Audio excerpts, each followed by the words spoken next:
नमस्कार। एनालाइजर में आपका स्वागत है। ये वीडियो उन माता पिता के लिए है जिनके बच्चे कक्षा 10वीं में पढ़ते हैं और ख़ासकर सरकारी स्कूलों में पढ़ते हैं या ऐसे स्कूल में पढ़ते हैं जहाँ पे छत्तीसगढ़ बोर्ड की अंतर्गत पढ़ाई होती है, यानी रायपुर से जो स्कूल संचालित होती है, छत्तीसगढ़ बोर्ड के रायपुर जो सीजी बोर्ड का ऑफिस है रायपुर, वहाँ से।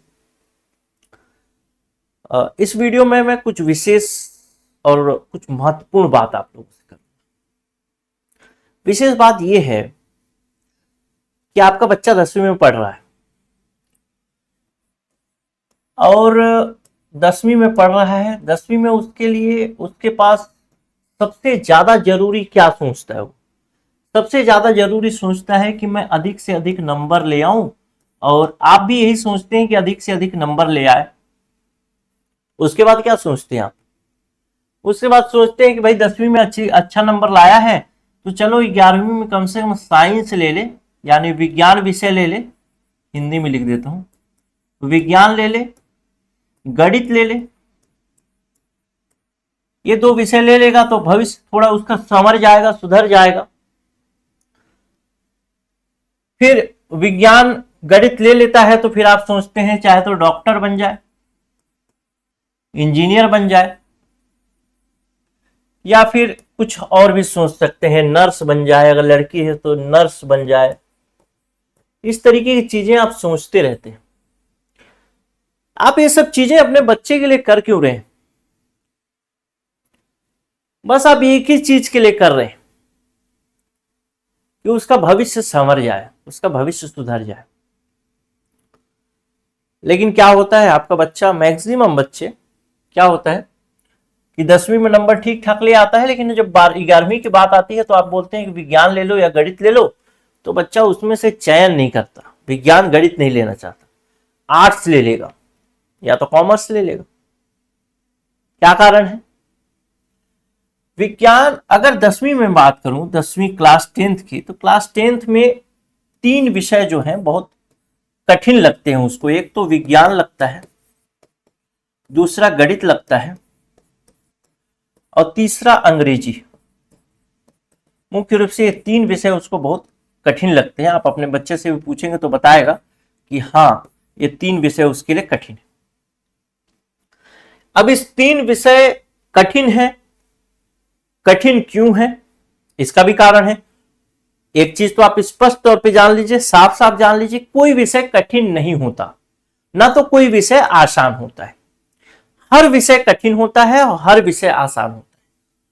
किसी भी विषय के कठिन या आसान होने किस पर निर्भर करता है? कठिन या आसान होना वह करता है रुचि पर। रुचि यानी इंटरेस्ट। जिस विषय में बच्चा रुचि दिखाएगा वो विषय उसके लिए आसान लगने लगेगा। जिस विषय में रुचि नहीं दिखाएगा वह कठिन लगने लगेगा। अब रुचि कहां से आएगी भाई? क्या बच्चा किसी भी विषय में अपने आप रुचि लेने लगता है या फिर उसको रुचि दिलवाया जाता है? किसी विषय में वो अपने आप रुचि लेता है या रुचि दिलवाया जाता है? तो इसका उत्तर है, कोई भी बच्चा जब इस दुनिया में आता है अपने आप कुछ भी नहीं जानता, जैसा माहौल रहता है वैसे ही ढलने की कोशिश करता है। अगर आप ग्रामीण क्षेत्र में है तो बच्चा सुबह जल्दी उठ जाता है, शहरी क्षेत्र में है तो थोड़ा लेट से उठता है। क्यों? क्योंकि शहरी कामकाज लेट से शुरू होता है, ग्रामीण कामकाज सुबह सुबह शुरू हो जाता है। गाय को वो चारा नहीं देंगे तो गाय दूध नहीं देगी, तो सब प्रक्रिया वैसे ही। तो रुचि भी दिलवाया जाता है। अब रुचि कैसे आती है? किसी विषय में रुचि आती है उसके समझ से, यानी उस विषय को समझ पा रहा है कि नहीं समझ पा रहा। एक विज्ञान विषय को लेकर के बात करता हूं, विज्ञान विषय को लेकर के बात करूं। विज्ञान में कक्षा 10वीं में एक अध्याय है जिसका नाम है ऊष्मा और ताप। ताप, ठीक। बच्चा ऊष्मा और ताप पढ़ लिया होगा, अभी तक तो पढ़ ही लिया होगा। आप भी पढ़े होंगे ऊष्मा और ताप। आपसे 2 सवाल पूछता हूं। पहला सवाल पूछता हूं, ऊष्मा को नापने के लिए या ताप को नापने के लिए, ताप की बात करता हूं, ताप को नापने के लिए 3 तरीके की चीजें होती हैं। एक तो केल्विन में नापा जा सकता है, 1 डिग्री सेल्सियस में, और डिग्री फ़ारेनहाइट में। क्या आपको मालूम है कि आप डॉक्टर के पास जाते हैं तो किस तरीके से नापता है? क्या केल्विन में नापता है, डिग्री सेल्सियस में नापता है, या फ़ारेनहाइट में नापता है? नहीं जानते तो मैं आपको बता देता हूं। कहीं का भी डॉक्टर रहता है उसको फ़ारेनहाइट में ही नापता है, फ़ारेनहाइट में। अब आपसे मैं ये सवाल पूछता हूं कि कोई डॉक्टर के पास जब जाते हैं इलाज कराने तो चीजों को, आपके तापमान को बुखार है कि नहीं है, इस चीज को जानने के लिए फ़ारेनहाइट में ही क्यों नापता है भाई? और भी तो तरीके हैं, डिग्री सेल्सियस है, केल्विन है, इससे नाप सकता था। क्या कारण है कि फ़ारेनहाइट से नापता है? आप अपने बच्चे से भी पूछ के देखिएगा, क्या वो जानता है इस सवाल का जवाब? या दूसरा एक सवाल आपसे और पूछूं कि कहीं पर भी कोई आग लगती है, आग को बुझाने के लिए पानी का ही इस्तेमाल क्यों किया जाता है? कोई और चीज का इस्तेमाल क्यों नहीं किया जाता? अधिकतर पानी का इस्तेमाल आप किया जाता है। क्या पानी आसानी से उपलब्ध है इसलिए? इसका जवाब भी आपके पास नहीं। जब ऐसी चीजों का जवाब बच्चे के पास नहीं होगा तो बच्चे के अंदर इन सब चीजों की समझ नहीं बन पाएगी, तो समझ नहीं बन पाएगी तो रुचि पैदा नहीं होगी। जब रुचि पैदा नहीं होगी तो उन विषयों को कैसे पढ़ेगा, विज्ञान को कैसे पढ़ेगा? बस पास होने के लिए पढ़ेगा कि किसी तरह रट करके पास हो जाऊं और फिर निकलूं भैया, 11वीं में मुझे आर्ट्स ही लेना है, आगे नहीं चलना है। ठीक, अब मान लेते हैं तब इस कारण से वो आगे लेगा ही नहीं, विज्ञान लेगा ही नहीं, गणित लेगा ही नहीं, अंग्रेजी लेगा ही नहीं, ऐसा विषय चयन करेगा जिसमें ये तीन चीजें तो न रहे, ऐसी पढ़ाई का चयन करेगा वो जिसमें ये तीन चीजें न रहे। अगर मान लेते हैं कि वो ले भी लेता है विज्ञान, गणित भी ले लिया, और आगे वो सोचता है कि मैं डॉक्टर बनूंगा, मैं इंजीनियर बनूंगा, मैं नर्स बनूंगा, ऐसा वो सोच बच सकता है, बनने की संभावना थोड़ी कम हो जाती है। क्यों होती है ऐसी, वो भी बताता हूं। एक सीबीएसई इंग्लिश मीडियम अंग्रेजी में पढ़ा छात्र है, और एक सीजी बोर्ड का जो कि आपका बच्चा पढ़ रहा है उसका हिंदी में पढ़ा हुआ छात्र है। अब क्या है, ये जो पाठ्यक्रम चलता है ये वाला, ये भी 10वीं पढ़ रहा है, इस माध्यम से 10 पढ़ रहा है, ये भी 10वीं पढ़ रहा है, लेकिन इसका जो क्लास चल रहा है ये कहां चलता है? मुख्य रूप से शहरी क्षेत्र में चलता है। शहरी क्षेत्र हो गया, प्राइवेट स्कूल हो गया, इसमें चलेगा। अब जब शहरी क्षेत्र में चलेगा, प्राइवेट स्कूल में चलेगा, तो प्राइवेट स्कूल के टीचर को कैसा टीचर रखना पड़ चाहेगा? कोई भी प्राइवेट स्कूल वाला जो टीचर उसको अच्छे से अपने बच्चों को समझा दे। तो ये चीज जो है, एक इस पार वाला बच्चा है जो कि 9वीं 10वीं में चीजों को अच्छे से समझ चुका है, और समझने के साथ वो जब समझेगा तो अच्छा उत्तर लिखेगा, अच्छा नंबर भी लाएगा। और ये बच्चा है ये जो कि 9वीं 10वीं में केवल और केवल रट करके पास हुआ है, तो ये तो हो सकता है गलती से अच्छा नंबर ले आए, लेकिन समझ तो इसके पास नहीं है, बिल्कुल नहीं है समझ, क्योंकि वो याद करके पढ़ा है और इसके पास समझ है।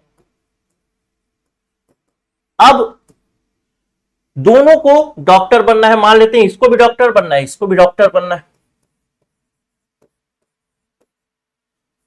अब बताइए कि ये वाला बच्चा डॉक्टर बन पाएगा कि वो वाला सीजी बोर्ड वाला बन पाएगा?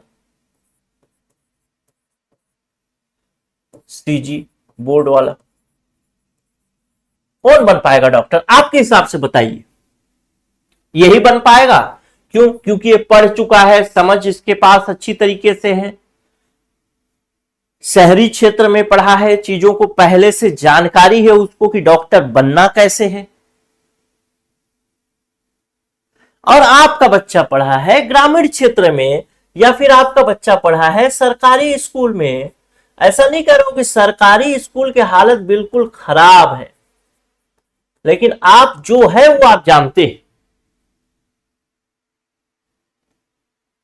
सरकारी स्कूल में बहुत सारी समस्याएं। सबसे पहली समस्या, सरकारी स्कूल में अगर मैं बात करूं तो उसका जो गुरुजी है, उसका जो शिक्षक है, वो शिक्षक कैसे बन करके आया है? सरकार ने उसको नियुक्ति पत्र दिया है, इसलिए वो शिक्षक है। अब शिक्षक में भी आरक्षण की व्यवस्था है। जो शून्य नंबर भी ला रहा है कभी कभी, वह भी आपके बच्चे को पढ़ाता है आरक्षण में। या जिसको शिक्षक बनने की रुचि नहीं थी, वो अपने जीवन यापन के लिए शिक्षक बना सरकारी स्कूल में, वो भी आपको पढ़ा रहे हैं। तो जो शून्य नंबर ला करके आपके बच्चे को पढ़ा रहा है, तो आपके बच्चे को 100 नंबर का कैसे पढ़ा सकता है जब वो खुद ही शून्य नंबर तक ही जानता है। अगर कोई शिक्षक मजबूरी में बना है तो वह अपने काम को कितना लगन से करेगा, कितना मेहनत से करेगा, आप जानते हैं। कोई भी काम, आप भी कोई काम अगर मजबूरी में करें तो उतना मेहनत और लगन से नहीं करेंगे। मैं ऐसा नहीं कह रहा कि सभी शिक्षक बेकार हैं, मैं ही एक अच्छा हूं, चाहे हम लोग जो पढ़ाएंगे, चाहे हम लोग जो पढ़ाते हैं वही अच्छे हैं। बहुत सारे शिक्षक हैं जो अपना पैशन फॉलो करते हैं, पढ़ाना चाहते हैं, बच्चों को एक बार पढ़ाते हैं, बच्चे एकदम समझ जाते हैं, खुश हो जाते हैं। हमारे भी एक शिक्षक थे, अब तो उनका देहांत हो गया। हिंदी क्या पढ़ाते थे, लेकिन वैसे शिक्षकों की कमी है। तो जब बच्चे का समझ नहीं बन पाएगा तो कभी अच्छा न तो डॉक्टर बन पाएगा, न इंजीनियर बन पाएगा, न कभी वैज्ञानिक बन पाएगा, न तो कभी पायलट बन पाएगा, कुछ नहीं। न तो कंप्यूटर इंजीनियरिंग कर पाएगा, न तो सॉफ्टवेयर में अच्छा कर पाएगा। क्यों? क्यों? उस सारी चीजें उसकी यहीं से जुड़ी हुई हैं, 10th से 9th से, 9वीं से 10वीं से। तो आगे वो कुछ कर ही नहीं सकता, मतलब अच्छा नहीं कर सकता। अगर उसका ये समझ अच्छा होता तो जरूर अच्छा करता। आपको फिर लगेगा कि नहीं, सरकार हमारे साथ अच्छा नहीं कर रही। तो जो जैसा माहौल है, जैसा सिस्टम है, जैसा चल रहा है, उसी में आपको चलना है, उसी में आपको बेहतर करना है, आपके बच्चे को अच्छा करना है। भाई उस बच्चे की तो गलती नहीं है। उस बच्चे की क्या गलती है कि वो सीबीएसई बोर्ड वाले में नहीं पढ़ा, सीजी बोर्ड वाले में पढ़ रहा है? क्या गलती है उसकी?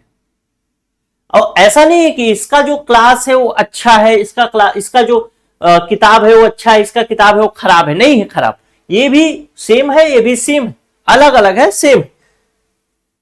किसी को उसमें 9वीं में पढ़ाया जा रहा है तो उसको इसमें 10वीं में पढ़ाया जा रहा है, बस। और कोई फर्क नहीं, सेम है। फर्क कहां है जान रहे हैं? फर्क केवल और केवल रुचि पैदा करने में, कि बच्चे के अंदर किसी विषय को लेकर के रुचि कैसे पैदा किया जाए। साइंस अगर, विज्ञान अगर पढ़ाई जा रही है तो अगर उसके कुछ अणु इधर उधर जा रहे हैं, कोई चीज गर्म हो रहा है, ठंडा हो रहा है, तो उसको कैसे बच्चा देख सके, महसूस कर सके, वो चीज का फर्क है। तो जो शिक्षक अपने पैशन को बहुत अच्छी तरीके से फॉलो करते हैं, वो करते हैं, इसको पढ़ाते हैं। शहरी क्षेत्र में देखिए तो ट्यूशन की भी व्यवस्था है। अगर बच्चा नहीं पढ़ पा रहा है, स्कूल में अच्छा नहीं पढ़ा, तो उसके लिए ट्यूशन लगवा देंगे। शिक्षक आएगा, पढ़ा करके चला जाएगा, या शिक्षक के पास बच्चा चला जाएगा, पढ़ करके आ जाएगा, चीजें अच्छी हो जाएंगी। लेकिन आपका बच्चा तो पीछे ही रह जा रहा है, चाहे आप ग्रामीण क्षेत्र से हो, चाहे जैसे भी हो। अब ग्रामीण क्षेत्र या शहरी क्षेत्र वाली बात नहीं, सरकारी स्कूल प्राइवेट स्कूल वाली भी बात नहीं। सरकारी स्कूल के अलावा भी अगर मैं प्राइवेट स्कूल की भी बात करूं, प्राइवेट स्कूल की भी बात करूं या सरकारी स्कूल, दोनों की बात करता हूं, इसमें जो शिक्षक पढ़ाने वाले हैं वो शिक्षक भी इसी तरीके के हैं। यानी उनको 10वीं में अच्छा नंबर लाना था, किसी तरीके से वो विज्ञान लिए, गणित लिए, सभी शिक्षक नहीं। लेकिन अफसोस के साथ मेरे को कहना पड़ेगा कि बहुत सारे शिक्षक, सभी शिक्षक नहीं, लेकिन अफसोस ये है बहुत सारे शिक्षक, तो फिर वो विज्ञान लिए, गणित लिए, अब उसमें वो शिक्षक बन गए। वो भी कैसे पढ़े? तो चीजों को समझा नहीं, क्योंकि उनकी गलती नहीं है, उनके भी शिक्षक भी तो वैसे ही रहे होंगे। कुल मिला के धीरे धीरे नींव क्या है, कमजोर होता है। हो सकता है आपका बच्चा भी बिना समझे विज्ञान गणित लिया, पढ़ लिया, पास हो गया रट करके, कल के दिन वो भी शिक्षक बन जाए, तो कैसे अच्छा पढ़ाएगा? तो उनकी भी गलती नहीं है, जो उनके टीचर हैं उनको भी वैसे ही पढ़ाएगा। तो पढ़ाने के बाद वो फिर अपने बच्चों को कैसे पढ़ाएंगे, तो बस उसी तरीके से जैसा वो पढ़े हैं, क्योंकि उनको बेस्ट वे अच्छा लगता है, अच्छा रास्ता है वो, तो वैसे ही पढ़ाएंगे। अब वैसे पढ़ के बच्चा रट करके पास तो हो जाएगा, आपको लगेगा कि अच्छा नंबर ला रहा है, लेकिन नंबर बस से कुछ नहीं होता। आगे जाके उसको आगे बढ़ना है इन लोगों से, जो शहरी क्षेत्र के बच्चे हैं, प्राइवेट स्कूल में पढ़ते हैं, या फिर जिनके पास ट्यूशन के लिए बहुत अच्छा ऑप्शन है, जिनके पास अच्छे अच्छे शिक्षक हैं, उनसे आगे बढ़ना है। उसकी कोई गलती नहीं है कि वो आपके घर में पैदा हुआ, उसको तो आपको बेहतर से बेहतर शिक्षा देना चाहिए, और आप देने का प्रयास भी करते हैं कि बेहतर से बेहतर शिक्षा उसको मिले। ये बात आपको समझ में आ गई होगी कि बच्चे कहां पे किस तरीके से पीछे रह जाते हैं और कैसे उनको थोड़ा आगे आप बढ़ा सकते हैं। देखिए, कोई भी क्लास हो, समझ के साथ चले। दो मुख्य उद्देश्य रहते हैं आपके कक्षा 10वीं में। पहला तो एक तो समझ, अंक सबसे पहला रहता है कि अच्छा अंक लाए, अच्छा नंबर लाए। दूसरा मैं कहता हूं समझ। अगर ये दोनों चीज हो जाए तो बच्चा कहीं पर भी पीछे नहीं रहेगा, कहीं पर भी। अंक लाना जो है ना, ये सेकेंडरी मामला है, पहला मामला है समझ। अगर बच्चा समझ गया चीजों को तो उसको अंक लाने में कोई समस्या नहीं है, अंक तो ऐसे ही आ जाएंगे, मजे मजे में लिखेगा और उत्तर सही होगा और अच्छा अंक आएगा, अच्छा नंबर आएगा। लेकिन अंक अच्छा आ रहा है इसका मतलब ये नहीं कि उसका समझ अच्छा है। समझ अच्छा है इसका मतलब उसका अंक अच्छा आएगा, यह बात निश्चित है। तो सबसे जरूरी चीज है समझ। क्यों? क्योंकि आगे जाके उसको डॉक्टर बनना है, इंजीनियर बनना है, सीए बनना है, पायलट बनना है, वैज्ञानिक बनना है, कंप्यूटर में का इंजीनियर बनना है, सॉफ्टवेयर के फील्ड में जाना है, कहीं पर भी जा सकते हैं। आप उसको ऐसे बाधित करके नहीं रख सकते। आप उसको बाधित कर रहे हैं कैसे? जब उसको समझ नहीं दे रहे हैं तब। और जरूरी नहीं कि हर शिक्षक ऐसा, लेकिन बहुत अच्छा। अब ऐसी स्थिति में आप क्या करते हैं कि कोई ऐसा शिक्षक ढूंढें जो उसके पास समझ हो। ऐसा शिक्षक आप ढूंढना चाहते हैं, आप ढूंढ भी लेते हैं। मान लेते हैं कि स्कूल है, यहां पे ग्रामीण क्षेत्र की बात कर रहा हूं, एक स्कूल है और इस स्कूल के आसपास ही शिक्षक लोग निवास करते हैं, और आपका बच्चा यहां रहता है जो कि 7 किलोमीटर दूर है, यहां पे आपका घर है। यहां से बच्चा जाता है 7 किलोमीटर, और 7 किलोमीटर जाने के बाद फिर 4 बजे छुट्टी हो जाए, आ जाता है 5 बजे तो पहुंच जाता है। फिर उसको फिर से अगर यहीं पे किसी टीचर से आपकी बात होगी, किसी शिक्षक से कि मैं ट्यूशन के लिए भेजूंगा, तो फिर आप 5 बजे भेजेंगे। बच्चा तो थक के परेशान हो जाएगा, दुखी हो जाएगा, तो बोझ भी बन जाएगा बच्चे के ऊपर। ये भी समस्या है कि उतना नाजुक उम्र में उसके ऊपर बोझ कैसे डाला जाए। अब फिर 5 बजे जाएगा तो कब आएगा, क्या होगा, कैसे होगा, ये सब चीजें। समझ मुख्य है, इस चीज को ध्यान रखिएगा। आने वाली पीढ़ी, आने वाला जो नस्ल है, वो इसी समझ से आगे बढ़ सकता है और कोई तरीका नहीं। तो अब क्या समाधान है जिस पर मैं बात आप लोगों के सामने करने वाला। हम लोग शुरू कर रहे हैं कक्षा 10वीं के लिए ऑनलाइन ट्यूशन, ठीक। और ये भी अगर मैं कहूं ये ट्यूशन कैसा होगा, तो कुल मिला के निःशुल्क होने वाला है, लेकिन इसका कुछ शुल्क भी लगेगा। और मैंने आपको जैसा कि बताया कि समझ मुख्य मुद्दा होगा।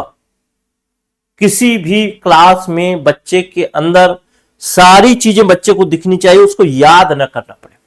समझ सबसे प्रमुख मुद्दा है, लेकिन समझ के साथ उसको अंक भी लाना है। तो अंक के लिए भी जितने भी प्रश्न होंगे, उन प्रश्नों को सभी को उत्तर लिखवाया जाएगा, बच्चे लिखेंगे, खुद से भी लिख सकते हैं समझने के बाद, वैसे कोई दिक्कत नहीं है।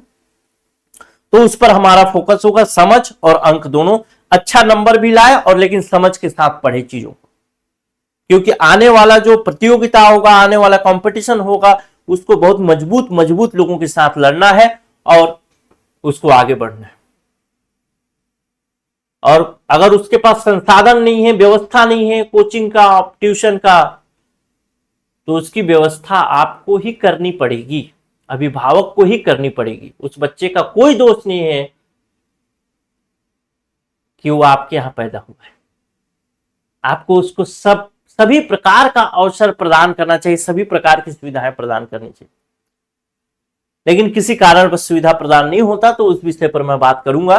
तो हमारा ये जो भी उसके जैसे कुंजी उंजी लेते हैं, तो वो कुंजी उंजी लेने की जरूरत नहीं होगी इसमें। सीधा बच्चा पढ़ेगा, समझेगा और लिखेगा।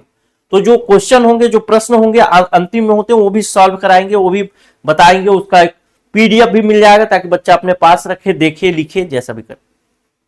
ठीक, तो ये 10वीं का ट्यूशन शुरू कर रहे हैं जो लगभग निःशुल्क है। वैसे इसके ट्यूशन के लिए हमने शुल्क रखा है, और निःशुल्क कैसे है वो भी बता देता हूं। शुल्क रखा है जो कि बिल्कुल नाम मात्र का रखा है। शुरू से ही जब मैं स्कूल में था तब से मैं देखते आ रहा हूं कि ग्रामीण क्षेत्र खासकर जो है, वो ग्रामीण क्षेत्र के बच्चे हमेशा से पिछड़े के पिछड़े ही रह जा रहे हैं। और उसका कारण है कि ऐसा उनको माहौल, ऐसा उनको पढ़ाई मिल ही नहीं पाता जिससे कि वो आगे बढ़ सके। तो कुछ शुल्क तो रखा है लेकिन नाम मात्र का रखा है। ये 10वीं के ऑनलाइन ट्यूशन में हम 3 विषय शामिल करेंगे। एक विज्ञान होगा, दूसरा गणित होगा, तीसरा अंग्रेजी होगा। क्योंकि यही विषय बहुत ज्यादा डराते हैं और यही विषय आगे उनके जीवन भर काम आने वाले हैं। किसी भी पद को के लिए वो तैयारी करें, एसडीएम बने, कलेक्टर बने, कुछ भी बने, ये 3 विषय उनके पीछा नहीं छोड़ेंगे। इसीलिए इनका बेस मजबूत होना बहुत जरूरी है। तो आपका कोई बच्चा कोर्स अगर ज्वाइन करना चाहता है, यानी इस ट्यूशन में को लेना चाहता है, पढ़ना चाहता है, ये ऑनलाइन ट्यूशन होगा। अब मोबाइल के द्वारा आपका बच्चा पढ़ पाएगा। मोबाइल में जो गेम खेलता है, गेम खेलने की जगह में वो पढ़ेगा। ठीक, तो ये ऑनलाइन होगा। इसको ज्वाइन करने का मात्र 3 चरण है, 3 स्टेप है, बहुत आसान चरण है। सबसे पहला तो आपको व्हाट्सएप करना है, व्हाट्सएप में मैसेज करना है। उसके बाद आपको एक स्कॉलरशिप टेस्ट देना होगा। अगर इस स्कॉलरशिप टेस्ट में, स्कॉलरशिप टेस्ट मतलब इसको अगर अंग्रेजी में बोलें तो छात्रवृत्ति परीक्षा, अगर इसमें अगर वो अच्छा नंबर लाता है तो उसको कोई शुल्क नहीं लिया जाएगा, बिल्कुल फ्री हो जाएगा कोर्स, निःशुल्क हो जाएगा। ठीक है, क्या हो जाएगा? निःशुल्क, कोई शुल्क नहीं लिया जाएगा। मात्र और मात्र जो सर्वर का चार्ज है, वो सर्वर का चार्ज ही उसे देना पड़ेगा, बाकी कुछ नहीं होगा, कुछ नहीं लेना। ठीक, छात्रवृत्ति परीक्षा होगी, उसके बाद आप कोर्स में प्रवेश ले पाएंगे। ये 3 स्टेप हैं इसके। तो सबसे पहला स्टेप आपको समझा देता हूं। व्हाट्सएप, आपको मैसेज करना है इस नंबर पे 94 064 21 014। ठीक, ये देखिएगा स्कॉलरशिप वाला जो प्रोग्राम है जिसमें निःशुल्क है, मात्र सर्वर चार्ज ही देना है। वैसे तो कोर्स का फीस ही कम रखे हैं, फिर भी तो ये शुरुआत के बच्चों के लिए है, ध्यान रखिएगा। तो शुरू में ही आप अगर निःशुल्क लेना चाहते हैं शुरू में ही कर लेंगे। तो ये व्हाट्सएप नंबर है 94 064 21 014। इस नंबर पे लिख के भेजेंगे क्लास 10, बस इतना ही लिख के भेजिएगा, क्लास 10। इस नंबर पे भेजना है, ये लिख कर। जैसे आप भेजेंगे उसके बाद इधर से आपको बताएंगे कि स्कॉलरशिप परीक्षा कैसे देना है, छात्रवृत्ति परीक्षा कैसे देना है, उसके बाद कोर्स में प्रवेश कैसे लेना है। अगर आपका बच्चा, कोशिश करिएगा कि अच्छे से तैयार करके वो दे। अगर आपका बच्चा अच्छा नंबर लाता है तो इस छात्रवृत्ति स्कॉलरशिप टेस्ट प्रोग्राम के अंतर्गत वह निशुल्क कोर्स में प्रवेश ले पाएगा। इस चीज का विशेष ध्यान रखिएगा। और अगर आपके जान पहचान में कोई है जो वो लोग भी 10वीं में पढ़ते हैं तो इसको जरूर शेयर करिएगा। मैं चाहता हूं कि हर ग्रामीण क्षेत्र का युवा, चाहे वो हर पिछड़ा युवा जो कि संसाधन के अभाव में, साधन के अभाव में, व्यवस्था के अभाव में पढ़ाई में पीछे रह जा रहा है, वो सब आगे बढ़े किसी भी हाल से। इस पूरे कोर्स में चूंकि हमारा निःशुल्क करने का मेन उद्देश्य यही है कि पहली बात तो वो अपने आप को मोटिवेट रखें, अभिप्रेरित रखें, अंदर से उत्सुक रखें, अच्छा रखें। और दूसरा, अगर वह बच्चा प्रतिभावान है तो उसको कोई पैसा ना देना पड़े सर्वर चार्ज के अलावा। चूंकि सर्वर चार्ज तो हमको भी देना पड़ता है इसलिए वो ले रहे हैं, नहीं तो हम 0 रुपए ही लेते। ठीक, तो 0 रुपए के साथ सर्वर चार्ज उसको यहाँ पे 0 रुपए ही देना है। तो ये चीजें हैं। स्कॉलरशिप टेस्ट आप जरूर दिलवाएं। बस यही जानकारी थी। और बच्चे पढ़ें और अच्छा नंबर लाएं, अच्छा समझ विकसित हो, आगे आने वाली पीढ़ी में वो कुछ एक अच्छे स्थान पर हो, इसी उम्मीद के साथ मैं ये कोर्स शुरू कर रहा हूं। आप सभी का सपोर्ट मुझे चाहिए होगा और मेहनत करेंगे। आप भी बच्चे को प्रेरित करिएगा थोड़ा पढ़ने के लिए, और मैं तो पढ़ाऊंगा ही, हमारी टीम पढ़ाएगी ही, और हम एक बच्चे को एक अच्छे मुकाम तक ले जाने की कोशिश करेंगे, एक अच्छा बेहतर इंसान बनाने की, एक ऐसा इंसान जो कि सामान्य बच्चों से अलग हो, उसकी समझ अलग हो, उसका सोच अलग हो, उसका विचार अलग हो, चीजों को समझ सके कि कोई चीज लिखा है तो क्यों लिखा है। आगे आने वाले समय में उनको ये सब चीजें काम आने वाली हैं। कहीं भी प्रतियोगिता में जाना है, नहीं जाना है, जीवन में भी कुछ करना है तो भी ये सब चीजें काम आती हैं। नमस्कार।